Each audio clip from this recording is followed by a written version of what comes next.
உலகமே ரொம்ப எதிர்பார்த்த ஈரான் மற்றும் அமெரிக்காக்கு இடையான பேச்சுவார்த்தை பாகிஸ்தான் தலைநகர் இஸ்லாமாபாத்ல நடந்துச்சு. அது இப்போ மிகப்பெரிய தோல்வியில முடிஞ்சிருக்கு. அமெரிக்காவுடைய துணை அதிபர் ஜேடி வேன்ஸ் அது கிளம்பி போகும்போது எந்த விதமான உடன்படிக்கையும் ஏற்படல. நாங்க சொன்ன டேர்ம்ஸுக்கு ஈரான் ஒத்து வரல.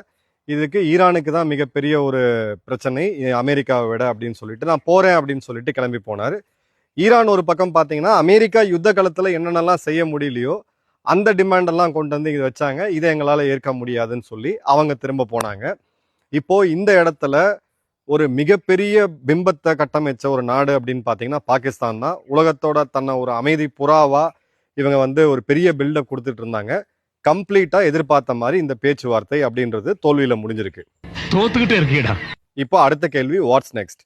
இந்த பேச்சுவார்த்தை மீண்டும் ஒரு முறை நடக்கக்கூடான வாய்ப்புகள் நிச்சயமா இருக்கு. அதே சமயம் இப்ப இருக்கக்கூடிய போர் நிறுத்தத்தை ஏப்ரல் 22 அதுவரை கண்டினியூ பண்ணிட்டு மேபி ஒரு எக்ஸ்டென்ஷன் பண்றதுக்கான வாய்ப்புகள் அப்படின்றது இருக்கு. அதே சமயம் அமெரிக்காவுடைய 2 போர்க்கப்பல்கள் ஸ்ட்ரெயிட் ஆஃப் ஹார்மோஸ்ல அங்க இருக்க ஈரானால வைக்கப்பட்ட கடல் கன்னி வெடிகளை எடுக்க ஆரம்பிச்சிட்டாங்க. ஸோ இது மீண்டும் ஒரு யுத்தத்தை நோக்கி போறதுக்கான வாய்ப்புகளும் மிக மிக அதிகமா இருக்கு. என்ன நடக்குன்றத பார்ப்போம். டீட்டெயில் வீடியோவை நம்ம யூடியூப் சேனல்ல பாருங்க.